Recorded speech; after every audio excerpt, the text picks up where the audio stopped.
sen gereğim tutmaz hiç kim yerim. Meleğim dünyamı bededim, sen gereğim tutmaz hiç kim yerim.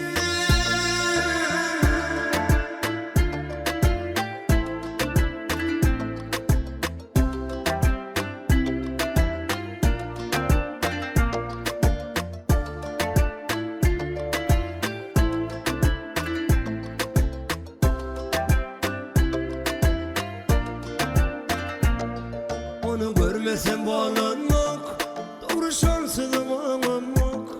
Günü yanında olmasam hiç bağlanmak yok. Sen şeyle mehirli yüreğime eredin, söymek neme onu bana öğredin. Doğruyunca karacıktan seyredin sen. Meleğim ne edip söymeyin ait beyle özürlüğüm. Ne edip söymeyin ait hey söymen olur mu mehirli yüzleri? Hey söymen olur mu?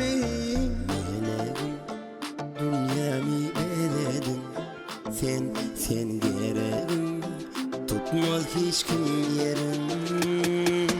Meleğim dünyamı bededin, sen gereğim tutmaz hiç kim yerim.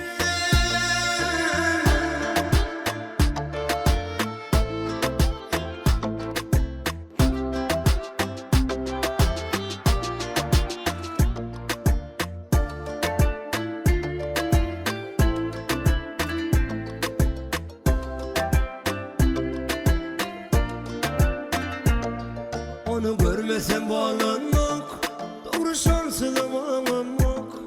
Günü yanında olmasam hiç bağlanmak yok.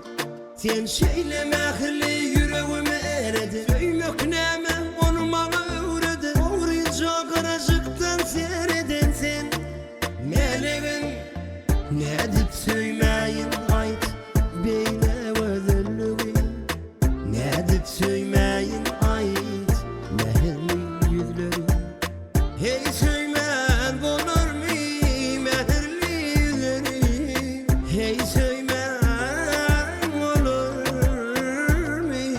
Meleğim dünyamı bededin, sen gereğim tutmaz hiç kim yerim. Meleğim dünyamı bededin, sen gereğim